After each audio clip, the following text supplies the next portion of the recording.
સૌને જય બહુચર. તારીખ 36 જૂન 2025 થી અષાઢી ગુપ્ત નવરાત્રિનો પ્રારંભ થયો છે. અષાઢ સુદ એકમના દિવસથી આ નવરાત્રિનો પ્રારંભ થાય છે. આપણા હિન્દુ ધર્મશાસ્ત્રની અંદર અષાઢ, મહા, ચૈત્ર અને આસો આ ચાર નવરાત્રિનું ખૂબ જ મહત્વ બતાવવામાં આવ્યું છે. જેમાંથી અષાઢી નવરાત્રિને આપણે ગુપ્ત નવરાત્રિ તરીકે પણ ઓળખીએ છીએ. આ નવરાત્રિનું તંત્ર માર્ગની અંદર ખૂબ જ મહત્વ બતાવવામાં આવ્યું છે. આ નવરાત્રિને વારાહી નવરાત્રી તરીકે પણ આપણે ઓળખીએ છીએ અને આ જ નવરાત્રીને નારાયણી નવરાત્રી તરીકે પણ ઓળખવામાં આવે છે અને દેવી ભાગવતમાં એનો ઉલ્લેખ પણ આપણને મળે છે. વારાહીની વાત કરીએ તો વરાહ ભગવાન જે છે, ભગવાન નારાયણનો જે અવતાર છે અને એ વરાહની એક શક્તિ જેને આપણે વારાહી તરીકે ઓળખીએ છીએ અને એ વારાહી જે છે તે મૂળ મહાલક્ષ્મીનો જે અવતાર છે અને આ વારાહી શક્તિ એ તમામ પ્રકારના ઉપદ્રવોમાંથી મુક્તિ અપાવવાવાળી અને ઉપદ્રવ ઉપજાવનારને દંડ આપવા વાળી શક્તિ છે.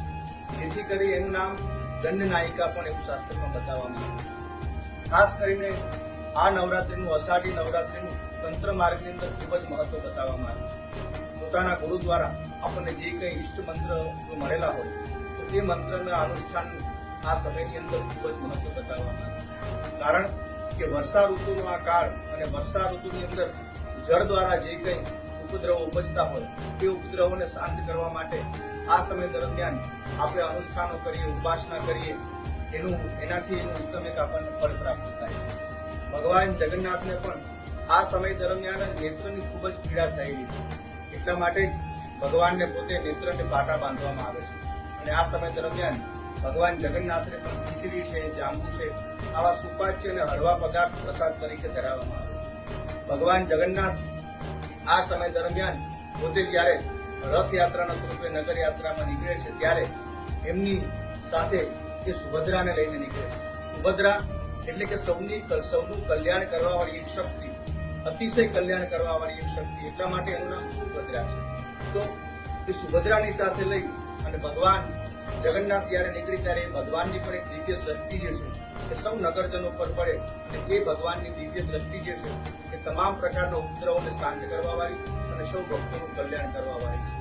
તો ખાસ કરી આ નવરાત્રીની અંદર ભગવતીની ખૂબ જ ઉપાસના કરવી જોઈએ.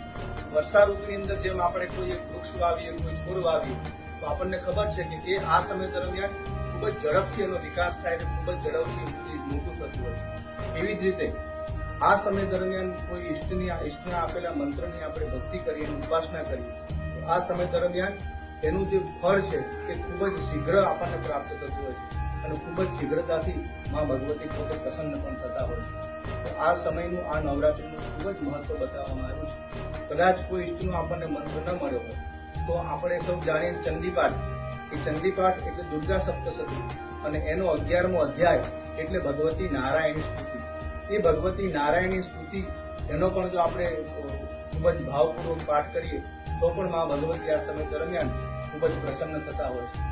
કોઈ પણ પ્રકારની રીત અલગ અલગ ભક્તિ આપણે માતાજીની કરતા હોઈએ છીએ, અલગ અલગ માધ્યમથી કરતા હોઈએ છીએ. કોઈ પણ પ્રકારની ભક્તિ કરીએ, ઉપાસના કરીએ તો દરેકની અંદર શરત એક જ છે કે સમર્પણ ભાવથી બિલકુલ આપણે માની ઉપાસના કરવી જોઈએ. માની પાસે માના બાળક બની અને કોઈ પણ રીતથી આપણે માની ઉપાસના કરીએ તો એ મા ચોક્કસ આપણી ભક્તિનો સ્વીકાર કરતી જ હોય છે. તો આપણી બહુચર ભાવનામાં પણ એવું જ કહ્યું કે બાળક થઈ જે ગાય દાસ બહુચર ભૂલે એની આ. તો આવો આ દિવ્ય માના દિવસો ચાલી રહ્યા છે તો ખૂબ ભક્તિભાવપૂર્વક, ખૂબ ઉત્સાહપૂર્વક, બિલકુલ શરણાગતિના ભાવથી બને એટલું તન મન ધનથી જે પણ આપણને માર્ગ આવડતો હોય એ પ્રમાણે આપણે માની ઉપાસના કરી માના આપણે સૌ આશીર્વાદ મેળવીએ. અસ્તુ. સૌને જય બહુચર.